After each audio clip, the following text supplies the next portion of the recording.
The gold to silver ratio just eased into the high 60s. And if you own silver right now, that one number matters more to you than almost any headline you will hear all year. Let me tell you why.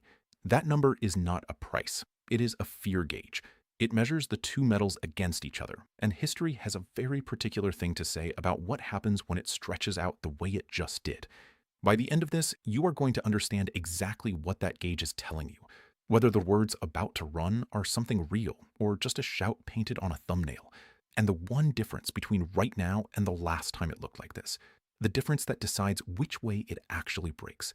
I am saving that last part for the very end because it is the piece the people flashing this number at you will never put on the screen. Stay with me and you will have it. Because here is what makes all of this more than a chart. This has happened before, in America, inside the living memory of a lot of the people watching me right now. That gauge has swung from one wild extreme all the way to the other, and a lot of ordinary savers rode the whole thing with their money on the line. So before we touch a single target, before we do a lick of arithmetic, let me take you back and stand you next to a man who watched this exact number swing from one end of the scale to the other and learned to read it the hard way, with his own savings hanging in the balance. Go back with me to the very start of the 1980s. Picture a man in his 50s, a tool and die man, 30 years at the same shop, hands like leather. The kind of quiet, careful man who reads the whole newspaper and trusts numbers more than he trusts talk. For a few years now, he has been buying silver. Not because a television told him to, because he watched inflation eat his paycheck alive through the 70s, and he decided he wanted to hold something that could not be printed. And right now, standing in his kitchen with the paper open, he feels like a genius. Silver is screaming higher. It has run from a few dollars up toward $50 an ounce in what feels like a heartbeat. His neighbors, the same ones who called him paranoid 2 years ago, are now asking him how to get in. There are lines out the door at the coin shop. And that gold to silver ratio, the very gauge we are talking about today, has compressed down to around 17. 1 ounce of gold buys only about 17 ounces of silver. That is silver running. That is silver outrunning gold so hard that the gauge has pulled all the way in. Now, sit in that kitchen with him, because this is the part that matters. It feels incredible. It feels safe. It feels obvious. Everybody agrees. The number is going straight up, and the smart move looks like the easy move. And that, right there, is the exact moment the trap springs. Because a claim is not the money, and a mania is not a floor. The exchange changed the rules. The buying that had been done on borrowed money got called in, and silver did not just cool off. It collapsed. It fell off a cliff, and it kept falling, and it did not come back for a generation. Watch what happened to that gauge, because this is the whole lesson. Over the decade that followed, as silver was left for dead and everyone who had lined up at the coin shop swore they would never touch it again, the ratio did not stay at 17. It climbed and climbed. By the early 1990s, 1 ounce of gold no longer bought 17 ounces of silver. It bought close to 100. Close to 100. The gauge had swung from one extreme all the way to the opposite extreme. And here's the thing our tool and die man finally understood, sitting older and quieter at that same kitchen table years later. The gauge had felt best exactly when it was most dangerous, down around 17 at the top. And it felt most hopeless exactly when silver was cheapest, up near 100 at the bottom. The fear gauge reads backwards from how it feels. When everybody has given up on silver and the ratio is stretched to the sky, that is not the danger. That is the setup. Hold him there, older and wiser at that table, because we are coming back to him. And the difference I promised you at the top is the thing he could not have known standing in that kitchen in 1980.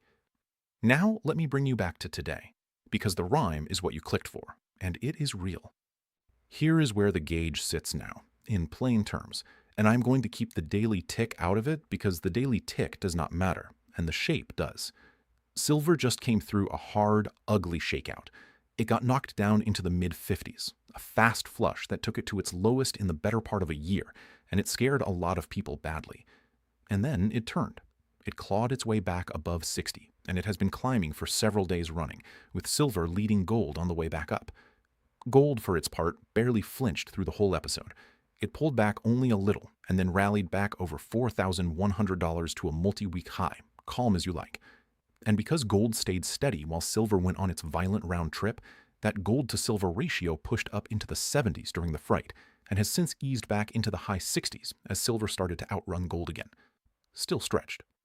Still a long way above where it has sat on average across history, but just starting to close. Now you see why I told you the story first, because you have already watched this gauge do exactly one thing across all of history. It stretches, and eventually it compresses. And when it compresses, it is almost always silver that does the running, not gold that does the falling. It happened in 1980, when it pulled all the way into 17. It blew out to near 100 by the early 90s, and then look what happened the last time it went to that same terrified extreme. In the spring of the COVID panic, the ratio blew clean past 100 again, further than almost anyone alive had ever seen it. Everyone was sure the world was ending. And over the months that followed, as that field drained out, silver did not creep. Silver ran. It outran gold hard, and the ratio came crashing back down. Same pattern, stretched by fear, compressed by silver leading the way out. That is the rhyme the title is pointing at, and it is not made up. The gauge measuring the two metals against each other has been a genuinely useful signal for a very long time that silver is cheap relative to gold. But I need you to hear the honest version of what that signal says, because this is where every hype channel lies to you by accident. History does not say silver runs on a schedule. History says a stretched ratio has been a durable sign that silver is cheap relative to gold. Those are two completely different sentences. One is a promise about timing that nobody on Earth can keep. The other is a statement about relative value that is held up for decades. The gauge is telling you silver looks cheap next to gold. It is not telling you the calendar. Anyone who reads you the first sentence when the gauge only supports the second one is selling you something, and it is usually themselves. And this is exactly the moment a real decision quietly sits in front of you. So let me talk to you directly, especially if you are the person this channel is really for. If you are sitting on $100,000 or more in a retirement account, a 401k, an IRA, something you spent a working life filling up one paycheck at a time, then a setup like this is precisely where the choice between owning something real and owning a paper promise on it turns out to be the entire ballgame. Our tool and die man learned that the brutal way, and we will get back to how. This is why I put together a free retirement protection guide. It walks through, in plain English, how some retirees are moving a portion of their savings into physical gold and silver without triggering taxes or penalties, held inside the tax-advantaged account they already have. Metal they actually own, rather than a number on a screen that somebody else controls. If you are watching this on your TV, just scan the QR code on your screen. If you are on your phone or your computer, go to jeffreedguide.com. And if you go through it and you want to talk it over, there is a free, no-obligation, one-on-one educational session for folks with $100,000 or more in any retirement account. No pressure, nothing to buy, just answers. All right, back to the gauge, because now we get to the part you really came for. If the ratio is stretched, and if history says a stretched ratio has meant silver is cheap, then the natural question is simple. Cheap by how much? What number does that actually imply? And here is where I am going to show you the arithmetic the analysts who do this for a living actually use, because it is not magic, and you deserve to see it done honestly, with the weak joints blacked. It is pure division, nothing fancier. Take gold near $4,000, roughly where it sits now. Silver's implied price, if the gauge were to compress, is just gold divided by that smaller ratio number. So let us walk it. If that ratio came in from the high 60s toward 40, a level it has visited many times, you take 4,000 and you divide by 40, and you land right around $100 an ounce. That is where the case for triple-digit silver actually comes from. It is not a shout, it is one division problem. Push it further. If the ratio compressed toward 30, which it has also reached in strong silver markets, that same 4,000 divided by 30 puts you up in the neighborhood of $130-odd. And if you go all the way back to where our tool and die man watched it go, down around 17 at the 1980 peak, 4,000 divided by 17 lands you well over $200 an ounce, up in the neighborhood of a couple $150. Go to the old bimetallic ratio of around 15, the one that held for centuries, and you are pressing right up toward the 300 end of the boldest bank forecasts. Now I want you to notice something, and I want you to notice it with clear eyes. Every one of those numbers you have seen on a thumbnail, the 100, the 150, the 250, the 300, is just gold divided by a ratio that history has actually printed. That is the whole trick. That is where they come from. And that is exactly why I am showing you the machinery instead of the number. Because once you can build it yourself, nobody can flash a target at you again without you being able to check their work in your head. This is the case a growing number of analysts are genuinely making. The mainstream bank calls now sit well above where silver trades today. And one big bank's bull scenario runs from well over 100 up toward the low 300s if the physical shortage keeps biting. Triple-digit silver stopped being a fringe idea. But every honest one of them will tell you the same thing I am about to. Because here is the part that actually changes things, and almost nobody who quotes you the target ever gets to it. So let me shift gears and be blunt with you. That beautiful, clean division has a soft joint in it, and honesty means naming it out loud. The whole thing assumes two things that are not guaranteed. It assumes the ratio actually reverts, and it assumes gold at least holds its ground while it does. And the plain truth is, a ratio can stay stretched for years. It sat up near 100 for a long, cold stretch in the 90s, while silver went nowhere, and everybody who bought the story gave up. Cheap relative to gold is not the same thing as about to go up. It is a relative value read. It is not a starting gun. A few good days of silver leading gold off the lows is encouraging, and it fits the pattern, but it is not the reversion arriving, and it is not a confirmation of anything.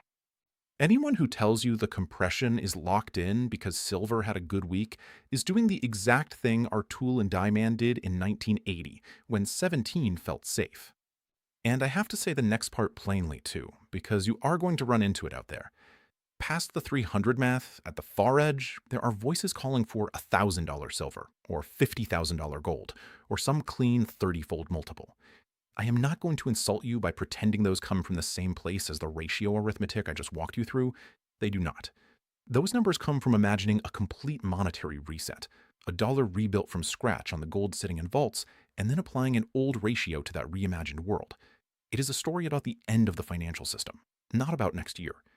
The bigger the number, the more it is assumptions stacked on assumptions stacked on assumptions, and the more skepticism it has earned. I am laying out why those people argue what they argue so you can see the whole spectrum, not because anyone alive can hand you that figure or a date it shows up. Which brings me all the way back to our tool and die man, and to the difference I promised you at the very top. The one thing about now that is different from the last time the gauge looked like this, because it is real, and it cuts both ways, and it is the honest heart of this whole video. Here is what the 1980 setup did not have, and what today's setup does. A structural deficit.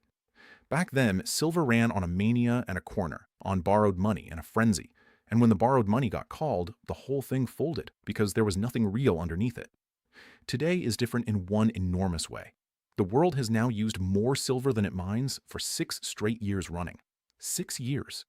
It has plugged that gap by pulling metal out of above-ground vaults, hundreds of millions of ounces drawn down to cover the shortfall, because silver supply barely responds to price. Most silver is not even mined on purpose. It comes up as a byproduct of digging for copper and lead and zinc, so nobody opens a mine just because silver got expensive. And on the other side, a solar factory cannot redesign its panels to skip silver overnight. So you have demand that cannot easily fall, and supply that cannot easily rise. And when both sides are stuck, there is only one thing left in the whole equation that is free to move: the price. That is the piece 1980 never had. The gauge being stretched is the fear reading. The deficit is the thing that could turn a relative value signal into a real move. That is why serious people take this rhyme seriously instead of laughing it off.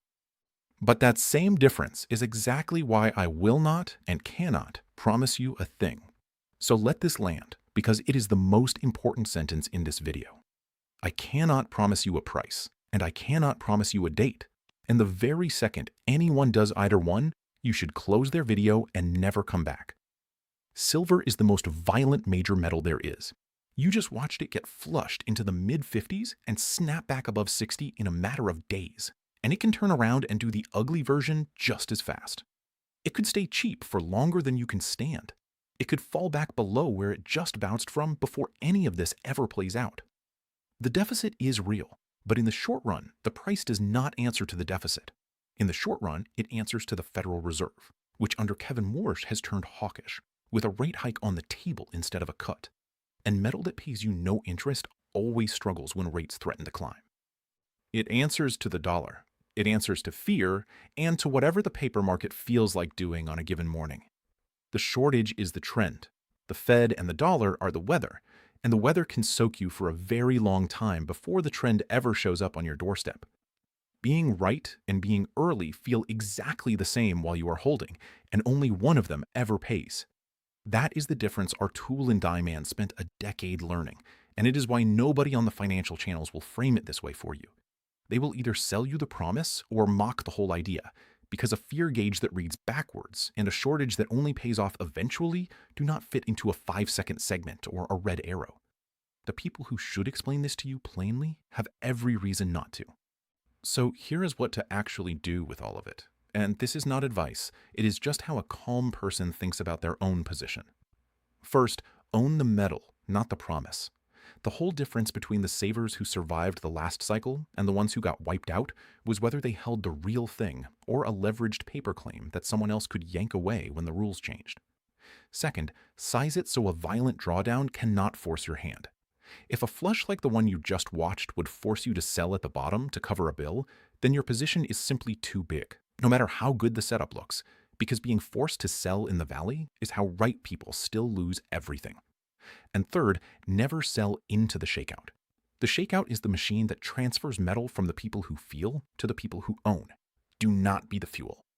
If you are watching on your TV, the QR code is on your screen one more time. If you are on your phone or your computer, go to jeffreedguide.com. It costs you nothing to be informed. And the honest reason to look now is not fake urgency.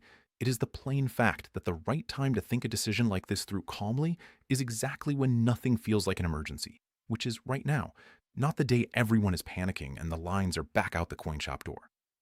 And for those of you who stayed with me all the way here, something just for you.